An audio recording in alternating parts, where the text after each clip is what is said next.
Madame, Monsieur, bonsoir et bienvenue dans le 20h de TFM. Dans l'actualité de ce jeudi, les familles des commandos disparus perdent patience. Elles demandent à l'autorité plus d'explications. On en parle dès le début de cette édition. Clôture des assises de la presse francophone. Il faut aider l'économie de la presse, affirme le Premier ministre Amadou Ba. Le président de l'UPF, Madiambal Diagne, sera notre invité dans Soir d'Info, la suite. Et puis, à quelques heures du début de la CAN, le 12e Gaïndé se crêpe la crinière. Paco, la mascotte, et ses camarades se disent laissés sur le tarmac. On vous explique tout. Voilà pour les titres et tout de suite le développement.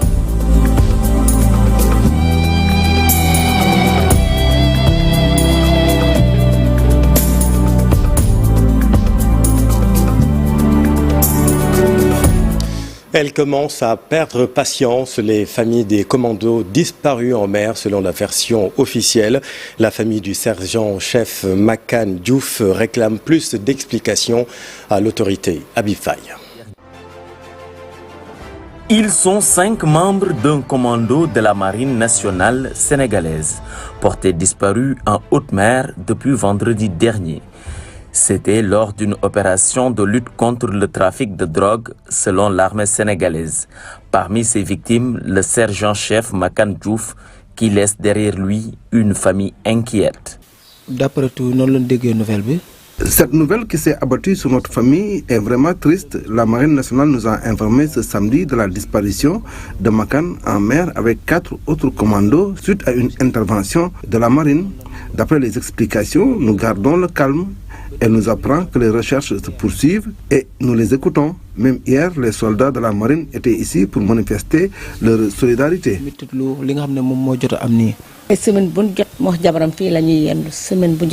Lui et sa femme viennent souvent passer les week-ends dans cette maison. Mais avant d'entrer, Makan fait un saut dans les cimetières, prier pour sa défunte mère. C'est seulement ce week-end-ci qu'il ne l'a pas fait. Ça commence vraiment à durer et ça me fait très mal. La nuit dernière, j'ai pas dormi et j'ai eu une baisse de tension. À Ouakam, où il habite, des parents proches, des connaissances commencent à relier son domicile pour compatir à la douleur de la famille. Cette disparition fait suite à l'interception par le patrouilleur de haute mer, Wallo, d'un navire suspecté de trafic international de stupéfiants au large de Dakar. Selon le communiqué de la Direction de l'information et des relations publiques des armées sénégalaises, la famille de Makan invite les autorités à leur donner des informations fiables sur la disparition de leur enfant. Les voisins viennent dans la maison pour compatir à notre douleur, mais jusqu'à présent, nous ne pouvons pas leur expliquer ce qui se passe. Toutefois, nous continuons de faire des prières. Certains nous disent qu'il est toujours en vie. J'ai fermé ma maison pour venir apporter mon soutien et ma solidarité à mes neveux. Nous invitons l'État du Sénégal à vraiment élucider ce problème et nous aider davantage à y trouver une solution une bonne fois pour toutes. Makan Diouf, 39 ans, est le cadet de sa famille, père d'un enfant de 2 ans. Le sergent-chef et ses 4 collègues sont toujours introuvables. Toutefois, ses parents gardent encore l'espoir. Merci Habib. Dans l'actualité politique, le candidat faussaire Thierno Cissé, informaticien de profession, a été condamné ce jeudi à 6 mois de prison ferme par le tribunal des flagrants délits de Dakar pour émission de chèques sur un compte clôturé et fraude au parrainage, une peine assortie d'une amende ferme de 100 000 francs CFA. Dr Abdourahmane Diouf et Bougane Gueye Dany accusent le président Macky Sall d'avoir divisé les forces de l'opposition lors du parrainage. Le leader de Gëm Sa Bopp et Abdourahmane Diouf annonce une opération Dogali Beno pour contrer la candidature de Amadou Ba. L'autre grand titre de cette édition, c'est la clôture des assises, des 50e assises de la presse francophone. Le Premier ministre Amadou Ba a présidé la rencontre. Il estime qu'il est temps d'aider la presse pour aller vers une véritable économie qui puisse faire vivre les professionnels des médias. Compte rendu Alassane Ba. Forcément à parler politique avec sa position de candidat de la coalition Benno Bokk Yakaar. Amadou Ba fixe déjà sa priorité, le renforcement de la sécurité premières mesures à appliquer. Notre pays a besoin surtout de se renforcer la sérénité. Donc c'est quelque chose de clé. Le Sénégal a des fondamentaux assez solides. Nous sommes un pays uni. C'est vrai que nous avons été traversés par quelques turbulences. Là, aujourd'hui, la question principale, c'est d'abord de restaurer la quiétude, de renforcer la liberté et de se mettre au travail tout de suite. Sur le sujet lié à la régression des libertés, le PM n'a pas trop avancé dans cette question, mais une chose est sûre, sur le respect des lois et règlements, Amadou Ba affiche toute sa détermination à y veiller. Si vous parlez de la justice, nous avons une justice indépendante. Sur une même affaire, vous pouvez avoir 4 ou 5 positions émanant des différents stades de traitement des dossiers. En première instance, on peut gagner ou perdre. En appel, on rebolote. Cour suprême, on casse une partie ou on modifie une autre partie, on reprend encore. C'est ce qu'on a vu dans les grandes démocraties et c'est ce qui se passe au Sénégal. Maintenant, il faut toujours chercher à améliorer, à renforcer, mais surtout à rassurer. C'est fini donc pour les 50e assises de la presse francophone. Paix et sécurité au menu des échanges. Le Premier ministre a saisi l'occasion pour interpeller les journalistes sur leurs responsabilités, mais aussi pour évoquer l'économie de la presse qui, à son avis, doit être soutenue. Il y a beaucoup de choses qui peuvent arriver aux entreprises de presse. L'alibi, c'est peut-être l'absence de liberté ou en tout cas un cadre réglementaire qui restreint, mais c'est vraiment pas ça. C'est parce que tout simplement le modèle économique n'est pas performant et pertinent et il faut aider, il faut soutenir, il faut appuyer, il faut que ça devienne une véritable économie qui puisse faire vivre tous ceux qui sont dans les entreprises de presse. Près de 200 participants venus de 43 pays ont assisté à ces 3 jours de réflexion. Et le président de l'Union internationale de la presse francophone, Madiambal Diagne, sera notre invité dans un instant dans Soir d'Info, la suite. Ces assises interviennent au moment où le journaliste Babacar Fall de la RFM subit de terribles menaces suite à un commentaire. Menaces unanimement condamnées par les différentes organisations de presse locales. Voyons tout cela avec Dissa Prera. Tout est parti des propos de Macky Sall à l'occasion de la 50e assise de la presse francophone. Un discours qui a déplu aux médias et la riposte est tombée. Il faut dénoncer ces menaces et intimidations qui touchent notre confrère Babacar Fall. Parce qu'il n'est pas acceptable de menacer un journaliste qui n'a fait que son travail. Il a fait un commentaire factuel et c'est tout ce qu'on attend d'un journaliste. S'il avait fait un commentaire qui n'est pas basé sur des faits, on aurait pu comprendre que les gens puissent le critiquer. Les journalistes que nous ne sommes pas réfractaires à la critique, mais il faut que vraiment les fanatiques ou affidés du pouvoir comme de l'opposition chassent raison garder. Alors je pense qu'il faut tout d'abord condamner cette pratique insensée qui consiste à harceler les journalistes, à les insulter, à les intimider. Je pense que ça ne passera pas. Depuis que Babacar Fall a produit ce commentaire hier sur la RFM, les messages de haine pleuvent sur son portable. Et je pense qu'il faut le condamner fermement. Nous, Synpics en tout cas, nous l'avons dit, nous le réitérons clairement, que nous ne sommes pas d'accord avec cette manière de faire. Le commentaire est un genre journalistique qui est enseigné au CECI, qui est enseigné dans les écoles de formation. Pourquoi donc s'en prendre à quelqu'un qui n'a fait que son travail? Un commentaire qui a valu au journaliste Babacar Fall une avalanche d'insultes, d'injures et de menaces, une situation que dénoncent avec force ces professionnels des médias. C'est sa liberté, mais disons que si ça doit aller à une certaine extrémité, c'est la bonne démarche qu'il faut faire. Mais pour qui connaît Babacar, je pense qu'il a la carapace dure, ça ne doit pas l'ébranler parce que bon, quand on est journaliste, c'est pas pour plaire, ni dans le cas d'espèce, ni au pouvoir, ni à l'opposition d'ailleurs. Nous sommes là pour dire les choses quand ça va et quand ça ne va pas. Et nous, Synpics de GFM, et nous nous donnons prêts, nous nous mettons à ses côtés pour l'aider, pour qu'il puisse faire vraiment, s'il le faut, des démarches, s'il le faut, utiliser en tout cas toutes les voies de droit nécessaires pour pouvoir déjà identifier ces gens qui lui envoient ces messages-là et pour pouvoir les traduire devant les juridictions. Soit très clair, personne n'acceptera l'intimidation. Et nous demandons à tous les démocrates de ce pays de se lever pour dire non, plus jamais ça. Et nous sommes solidaires de Babacar Fall. Aujourd'hui, toute la presse est mobilisée et reste solidaire à notre confrère de la radio Futur Média. Il y en a même qui n'excluent pas de saisir la justice. Merci Dissa. Tout autre chose, le collectif des animateurs polyvalents entame une grève de la faim.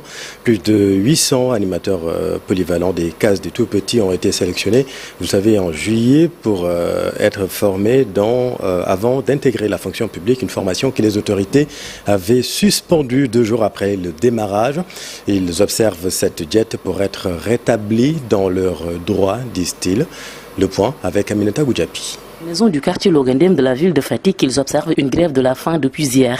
Ces animateurs polyvalents des cases des tout-petits sont venus de toutes les régions pour dénoncer une injustice dont ils font l'objet depuis plus de 6 mois. Le collectif des animateurs polyvalents du Sénégal sont aujourd'hui à Fatick pour faire une grève de la faim. Après plusieurs démarches sans satisfaction, nous voilà ici aujourd'hui à Fatick. Nous venons partout dans le pays, Dakar, Mbour, Kolda, Casamance, Thiès, Kaolack. Nous les bénéficiaires, nous les bénévoles qui étaient dans les cases des tout-petits, l'État nous avait recrutés en juillet 2023.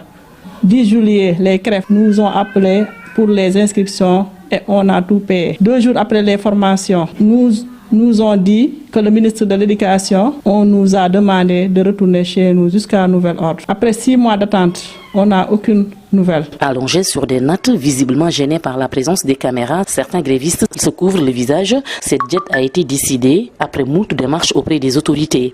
Parce que kilifa gu ko war a yëg rek yëg nga ko Cheikh Oumar Anne bind nañ ko lettre Amadou Ba mi nga yëg na ko jot na ci lettre moom tamit ministre de la femme et de la famille jot nañ seen lettre kon kilifa gu ko jotagul tey mën nañu wax ne président de la république moo ko jotagul loolu moo tax ñu taamu ñëw dëkkam defee ko fi te yaakaar nañ ne moom bu ko yëgee suñu aajo dana faju parce que li ñi def yaakaar nañ ne duggul ci noppam wala bu ko duggoon dana ko faj. Ils ont choisi cette période du Fesnac où la région de Fatick est sous le feu des projecteurs pour se faire entendre. Nous voilà ici aujourd'hui à Fatick, la ville natale du président Macky Sall. Amul démarche bu ñu deful premier ministre Amadou Ba Cheikh Omar mu ngi jusqu'à présent waxuñu dara lu leer. Président Macky Sall lañ ko waxaguloon loolu moo tax ñu taamu ñëw dëkkam pour mu yëg ko moom tamit. Plus de 800 animateurs polyvalents du Sénégal sont dans la même situation. Ceux qui ont entamé cette grève de la faim ne comptent pas abandonner avant réparation de ce qu'ils pensent être une injustice notoire. Merci Aminata. Se réveiller à Dakar, rallier Saint-Louis en 30 minutes pour aller déguster un thieboudienne à midi, c'est désormais possible. L'aéroport Ousmane Masseck Ndiaye de Saint-Louis va accueillir les vols en provenance de la capitale à partir du 15 janvier prochain. C'est une bonne nouvelle pour le tourisme notamment. Ousseynou Diop, Habib Seck. Prochain 15 janvier 2024, les premiers vols Dakar-Saint-Louis vont commencer à atterrir à l'aéroport international Ousmane Masseck Ndiaye. Pour les Saint-Louisiens, cela arrive au bon moment. Une très bonne chose, une merveilleuse nouvelle pour Saint-Louis. Parce que Saint-Louis, quand même, on sait que c'est une ville touristique, mais aussi qui va devenir un pôle économique. Donc là, sous peu, je crois, avec ces vols-là, nous verrons vraiment une fluidité. Tant pour nous, simples Saint-Louisiens, qui pourront profiter des airs et aller très vite peut-être à Dakar ou ailleurs, si les prix ne sont pas trop chers. Je crois qu'il y aura des trucs économiques, mais déjà une très bonne nouvelle pour Saint-Louis, mais aussi pour l'économie. Pour les acteurs touristiques, les vols Dakar-Saint-Louis vont participer au développement des activités touristiques de la vieille ville. Marius Ogane pense que cette décision prise par les autorités sera un déclic pour le tourisme local. Pour la relance touristique de la ville. Donc là, c'est une bonne chose pour tout le monde, et surtout pour les touristes qui viennent. C'est pour les voyageurs, mais moi, pour l'hôtel, je ne peux pas payer le billet aller-retour Saint-Louis-Dakar. En voiture, les Saint-Louisiens passaient plus de 4 heures de temps pour aller à Dakar. Avec l'avion, ce sera entre 30 et 40 minutes. Une bonne nouvelle pour les opérateurs économiques. En tout cas, moi, je trouve que c'est une très bonne initiative, déjà pour la mobilité des chefs d'entreprise qui ont quelquefois des rendez-vous très importants à Dakar et qui perdent une journée quand même pour faire l'aller-retour. Donc, je pense que pour un vol de 25 minutes, c'est une très bonne chose. Avec les vols locaux qui vont démarrer lundi prochain, le trajet Dakar-Saint-Louis sera de courte durée. Une aubaine pour les Saint-Louisiens qui ne comptent pas manquer le premier vol. Début des vols donc le 15 janvier prochain. Merci Ousseynou. À Bambey, des villages de la commune de Ngoye ont payé hier l'impôt du minimum fiscal. Ils ont ainsi décidé de s'acquitter de leurs devoirs pour mieux réclamer leurs droits. Entre autres, ces populations ont invité les autorités locales à faciliter l'accès à l'eau surtout. Reportage Babacar Diouf, Ndongondiaye. Le village de la commune de Ngoy décide de collecter l'impôt du minimum fiscal. Ils ont choisi la journée du 6 janvier pour s'acquitter de ce devoir fiscal. Quand même qu'on réunisse les villageois pour qu'on puisse donc amener la taxe rurale, participer donc à la taxe rurale, que tous les chefs de carré viennent donc s'inscrire et après donc s'acquitter de leur taxe rurale. Ces populations de Bari Ndondol, Bakakak, Mbokhodan, Kourté et Danungay en ont profité pour exhiber les problèmes qui freinent le développement de leur localité. C'est une partie qui n'est pas encore électrifiée. Il s'agit de le hameau de Ndalan. Donc nous dépendons du forage de Batal, Tokorak Batal, du forage de Ngaskop et du forage de Ngonin, même du forage de Ndjeman. Mais jusqu'à présent, il reste encore. Donc actuellement... La sécurité des lieux est aussi une de leurs préoccupations. Tout simplement sécuriser la communauté. Parce que parfois, il y a des jeunes qui utilisent des coupe-coupe ou bien en tout cas des couteaux pour faire de sales besognes. Ces habitants de la commune d'Ngoy, très préoccupés par les nombreux cas de suicide dans la localité, en ont aussi profité pour inviter les autorités locales à sécuriser les puits de la zone. Pour la sécurité des puits, on a essayé donc de confectionner des fermetures, des margelles. Ils ont payé l'impôt sans contrainte. Peut-être l'autorité locale comprendra le message. Merci Babacar. Et puis culture, en marge des activités du FESNAC, un colloque a été organisé à Fimela, dans le département de Fatick. Le thème a porté sur les politiques culturelles au Sénégal, acquis et défis, des débats structurés avec comme axe principal le patrimoine culturel. Il s'est agi pour les panélistes de faire la situation du patrimoine culturel et ses limites dans sa sauvegarde institutionnelle surtout. Voyons tout cela avec nos envoyés spéciaux Ibou Diouf et Tierno Laurent Mendy. La question des politiques culturelles au Sénégal et le rapport avec l'héritage colonial constitue un sujet de débat dynamique et stimulant. La tenue d'un colloque sur ce thème a permis de mettre en lumière les acquis accomplis jusqu'à présent ainsi que les défis auxquels le pays est encore confronté. Parce que le patrimoine, ça touche à tous les secteurs de la vie. C'est nos modes d'organisation sociale, c'est nos modes de production économique, c'est nos langues, c'est nos modes de production artistique et culturelle. Donc ça permet également de créer une sorte de mémoire, de transmettre, puisque pour se projeter, il faut connaître le passé. C'est presque unanime et ces experts l'ont évoqué dans leurs différentes interventions. Le patrimoine culturel, qui est la source et la sève de la création artistique, englobe notre mode de vie et l'organisation socio-économique. Quand on regarde la liste du patrimoine, on voit surtout du patrimoine colonial. Ensuite, on voit le patrimoine qui a été laissé par les différentes religions. Mais c'est tout ce qui constitue notre patrimoine. Alors, la question que je me suis toujours posée, c'est est-ce que nous, dans notre histoire, nous avons été capables de sortir quelque chose que l'on peut prendre comme patrimoine? Une attention particulière est accordée aux défis actuels auxquels sont confrontées ces politiques culturelles. Cela pourrait inclure la question du financement de la culture. Il est bon qu'on fasse évoluer les dispositions pratiques et qu'au besoin, de la même manière que le chef de l'État est le protecteur des arts et des lettres et le protecteur des artistes, le patrimoine puisse avoir effectivement une protection. Il est important de garder à l'esprit que chaque situation est unique et qu'il n'y a pas de solution universelle. Il est donc crucial d'adapter les approches en fonction des contextes locaux et des besoins spécifiques des communautés concernées. Merci Ibou. Et puis un mot de sport, Cannes 2024. L'équipe nationale a effectué son deuxième galop d'entraînement à Yamoussoukro, une séance à huis clos tenue à l'heure des matchs du Sénégal à la Cannes, c'est-à-dire à partir de 14h.